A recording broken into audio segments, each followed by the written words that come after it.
My name is Father Nathanael Hauser. I'm a Benedictine monk here.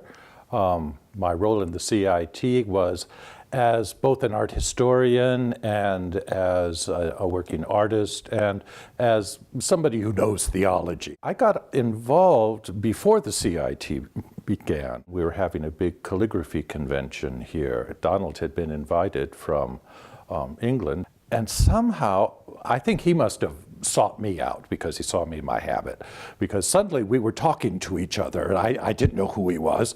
And in the midst of this conversation, he says, you know, I'd just love to write the whole Bible. Would you people be interested in that? And at first I thought, well, you know, I was excited by the idea, but I knew it would be very difficult.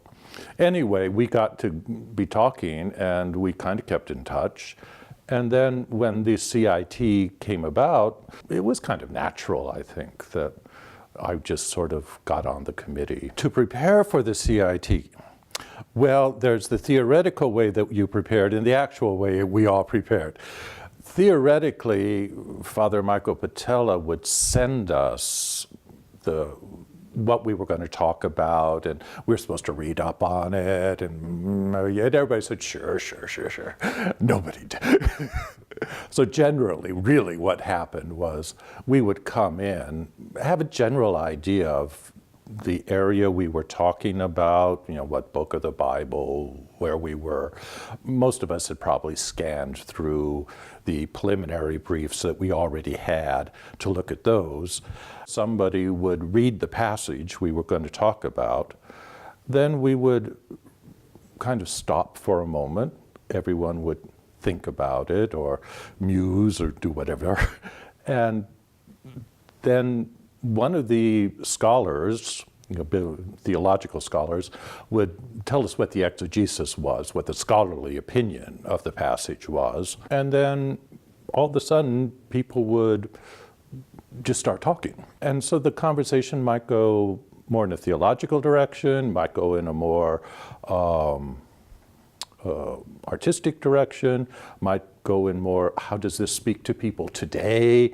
It didn't really matter, you know, so it would just kind of go, and then it'd be very, very free-flowing. As the years went on, I found myself preparing less and less, but I found that it really worked better if we allowed ourselves to really be listening to one another and allowing the conversation to move across rather than being real rigid and prepared for it. Generally speaking, I kind of was able to move in both the scholarly world and the artistic world when we were talking about things, which I found for myself made it very interesting, and I hope at least that I was able to kind of, in a way, bridge the two groups sometimes and explain the different, you know, the way different people were talking to each other. As a calligrapher, I find sometimes just looking at the plain pages is the most interesting part. One of the stories I love to tell is going down when we had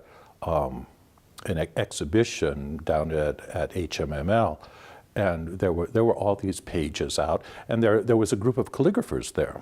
They were all gathered around the pages that were just text, and they were literally almost drooling over it because they were so excited by seeing that work. For a calligrapher, just the plain pages are you know, the ones that you kind of, most people would just kind of go, oh yeah, let's get to the next pretty page. You know, the plain pages are so exciting. And just to see that, the amount of textual work that went into it, it's just breathtaking. Working on the CIT really did change the way I viewed the scriptures and the way I prayed the scriptures. I had never had the real experience of talking about it on such a deep level and such a varied level with other people, and being able to talk about it in terms of art, in terms of how it affects the world today, and we also had to think about how other people would be viewing this in the future. So it really did change the way I personally look at the scriptures. The one thing I hope that people get from our committee was how much fun we had. People tend to think a committee, who wants to be on a committee? But we really had a good time with one another, and I think if people understand that when they see the Bible, that it wasn't this super solemn affair, that we really were engaging the Word of God with joy.